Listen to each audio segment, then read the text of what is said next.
Madam Chair, just briefly, this is, I have a great deal of respect for you and for Senator Sullivan. I've met with your governor, your commissioner of natural resources. I've really tried hard to dig in and understand this issue.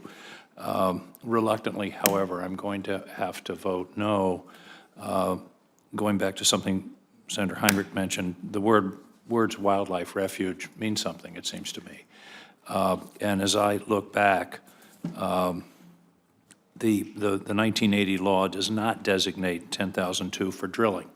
It does say exploration is allowed, but 1003 expressly says Congress has to act in order to allow drilling.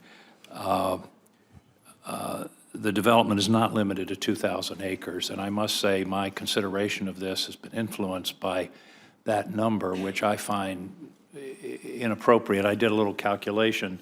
These chairs only cover, under the definition in this law, 2 square feet of the area of this room, because it's only a square inch for each leg of the chair that's on the ground. But most of us would say that's a pretty good coverage of the room by the chairs.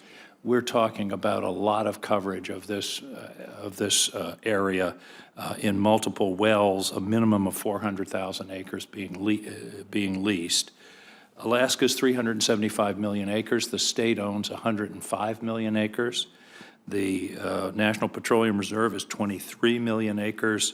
And it just strikes me that the case hasn't been made for opening up this particular small, relatively small area of the state for drilling, particularly when we're now projecting in the news just yesterday a record oil production in the United States next year of almost 10 million barrels a day, rivaling that of Saudi Arabia.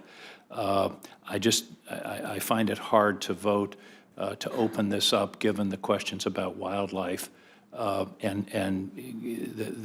I say, I just don't think the case has been made that there is a necessity, national security or other necessity for doing this. So given the respect that I have for the chair and for her colleague from Alaska, Senator Sullivan, it's not easy for me to take this position, but the data compels me, I believe, and I just wanted to get that statement on the record. Thank you.